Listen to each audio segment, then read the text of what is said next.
কি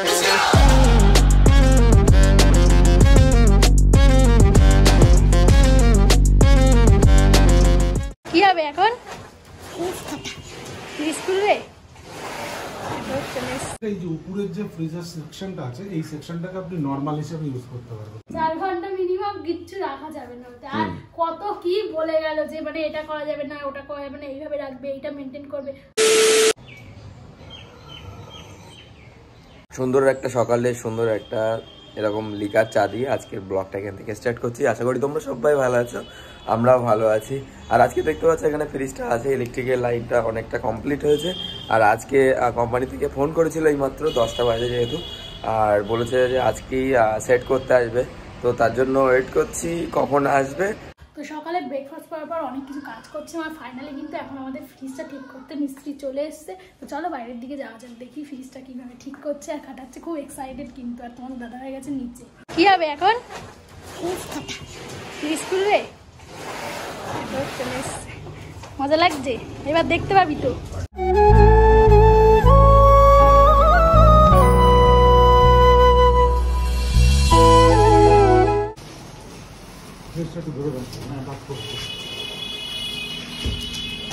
বেঁধে গেছে ওপরে।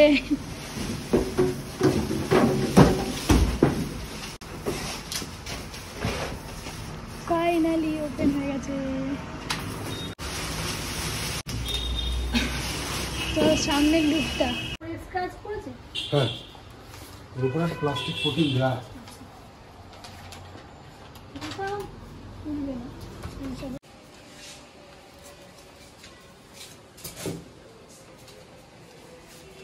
সেট হচ্ছে।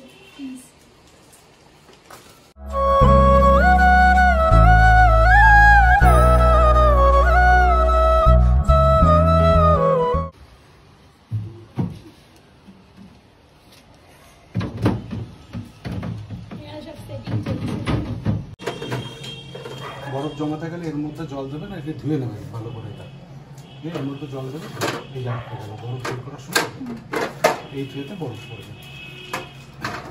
আপনার ডিপ সেকশানে মানে ফ্রিজ সেকশানে আপনি কিন্তু কোনো মেটালের কন্টেনার ইউজ করবেন না। যা করবেন প্লাস্টিকের কন্টেনার, যেগুলো এয়ারটাইট হয়, গ্যাসকেট লাগানো থাকে তো ওই এয়ারটাইট কন্টেনারে আপনি মাছ মাংস, কাঁচা মাছ মাংস রাখবেন দীর্ঘদিন পর্যন্ত। স্টিলের যে পাত্রগুলো সেগুলো ওগুলো অ্যাভয়েড করা বললে প্লাস্টিকের জিনিস রাখবে সব। এই ডোরের উপরে বড় জলের বোতলের লোড দেবেন না। 2 লিটারের বোতলগুলো রাখবেন না, 1 লিটারের 2টো বোতল রাখবেন, তার বেশি রাখবেন না। তাহলে কি হবে, ডোরের যে অ্যালাইনমেন্টটা আছে ওটা আস্তে আস্তে নষ্ট হয়ে যাবে। তখন এই যে ডোরটা এখন যেন ইজি চলে যাচ্ছে কি আটকে যাচ্ছে, তখন চাইবেন, তখন ফেলে আটকাতে হবে। এর সামনের গায়ে লিকুইড বা কেমিক্যাল ডাইরেক্ট স্প্রে করবেন না, আগে একটা কাপড়ের উপর স্প্রে করে তারপর মুছবেন। এই জায়গাটা, হ্যাঁ, এগুলো এই জায়গাটা অ্যাভয়েড করবেন। এই জায়গাটা শুকনো কাপড় দিয়ে মুছবেন। ভিতরের এই যে কাঁচের যে ট্রেগুলো আছে এগুলো সব কিন্তু খুলে বের করা যায়। খুলে বের করে যখন ওয়াশ করবেন স্কচ ব্রাইটটা ইউজ করবেন। একটা পাত্রে আগে একটু সাবান বা শ্যাম্পুর জল গুলে নেবেন, গেঞ্জির কাপড় দিয়ে ওগুলো পরিষ্কার করবেন, নাহলে কিন্তু স্ক্র্যাচ চলে আসবে। তেমনই এই প্লাস্টিক আইটেমগুলো কিন্তু সেম, এই প্রেশার দিলেই কিন্তু এখান থেকে খুলে আসবে। এগুলো যখন পরিষ্কার করবেন সেম প্রসেস। ভিতরের এই পার্টগুলো পরিষ্কার করার জন্য ভিনিগার কিনে রাখবেন, ঠিক আছে? ভিনিগার কিনে রাখবেন। ভিনিগারের মধ্যে একটু খাওয়ার সোডা মিশিয়ে নেবেন, খাওয়ার সোডা মিশিয়ে কাপড় দিয়ে মধ্যে, তাহলে এই যে সাদা কালারটা সাদাই থাকবে, হলদেটা হবে না কোনো সময়। আর যত পারবেন প্লাস্টিক মানে যে ক্যারি ব্যাগ টাইপের জিনিস অ্যাভয়েড করার চেষ্টা করবেন। ক্যারি ব্যাগ যত রাখবেন, হ্যাঁ, ক্যারি ব্যাগে যত রাখবেন, আপনার বর্ষাকালে কিন্তু আর্দ্রতার পরিমাণ তো বেশি থাকে আমাদের বাতাসে, ফ্রিজের দরজা করলো বাইরের হাওয়া ঢুকবে, তার সঙ্গে তো জলীয় বাষ্পটাও ঢুকে যাবে। এবার জলীয় বাষ্পগুলো প্লাস্টিকের গায়ে রাখতে জলের আকার ধারণ করবে। এবার ওই জলগুলো তো বেরোতে পারবে না, কারণ এটা তো পুরো এয়ারটাইট একদম, তখন কিন্তু এই দুটো সাইড ঘামবে। ওর জন্য বলি আমরা প্লাস্টিকের যে ক্যারি ব্যাগ জাতীয় আছে ওগুলো অ্যাভয়েড করবেন। আর এই যে ট্রেগুলোর উপরে কোনো রকম ম্যাট বা কিছু পাতবেন না, নর্মালি রাখবেন, মানে এয়ার সার্কুলেশনটা তো এরকমভাবে হয় ফ্রিজের ভিতরে। এবার যদি আপনি ম্যাট পেতে দেন তাহলে নিচের দিকে ঠান্ডাটা প্রপারলি যেতে পারবে না, সেক্ষেত্রে কিন্তু প্রবলেম হবে।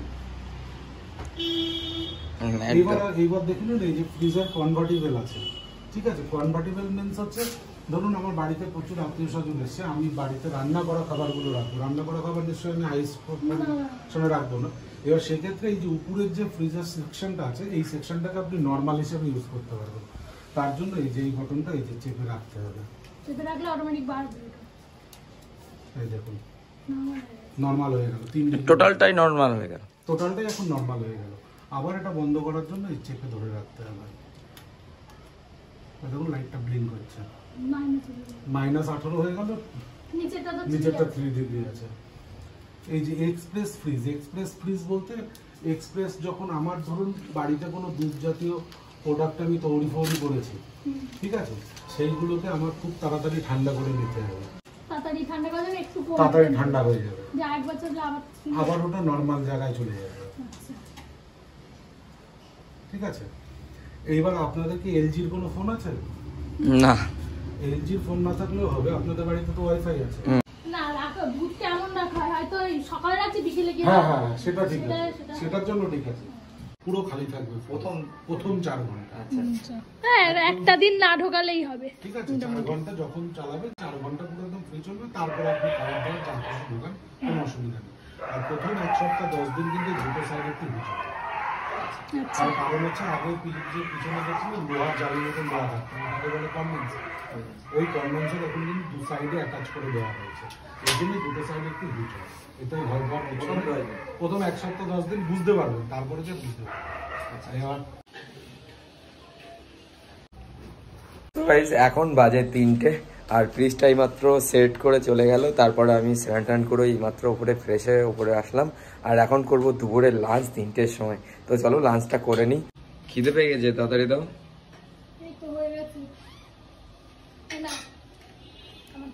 তো আজকের খাবার হচ্ছে চিকেন করেছে রাইস। আজকে আমি এমনি অল্পই কিছু করতে বলেছিলাম, মানে 1-2 রকম করতে বলেছিলাম, কারণ আজকে যেহেতু ফ্রিজ আসবে আর আমাদের অনেক কাজ বাজ আছে, এখন ইলেকট্রিকের আর একটু কাজ বাকি আছে, তো সেটা করতে হবে। তো চলো এখন দুপুরের লাঞ্চটা সেরে নিই, তারপরে তোমাদের সঙ্গে কথা হচ্ছে।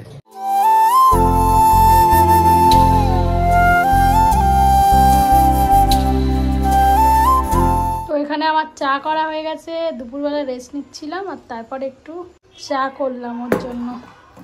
চলো চাটা দিয়ে আসি, ওটা আমি খাবো। চা এ নাও।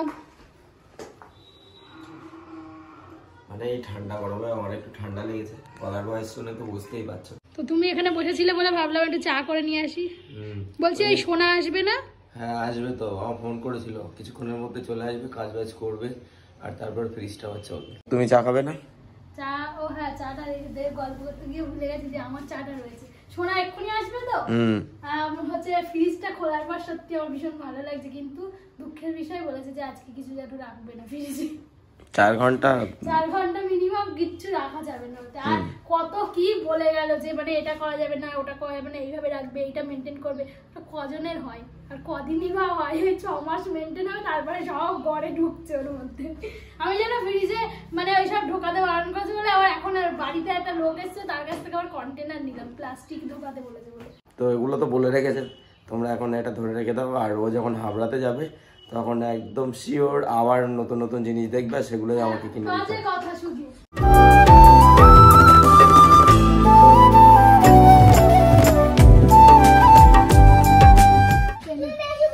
কি হয়েছে? এতক্ষণ তো সোনা কাজ করছিল, আর আমরা দুজনেই সোনার সাথে আমরাও এটা ওটা টুকটুক করছিলাম বলে আর ভিডিও করতে পারিনি। আমাদের ফ্রিজ কিন্তু দেখেছো কি দুষ্টুমি।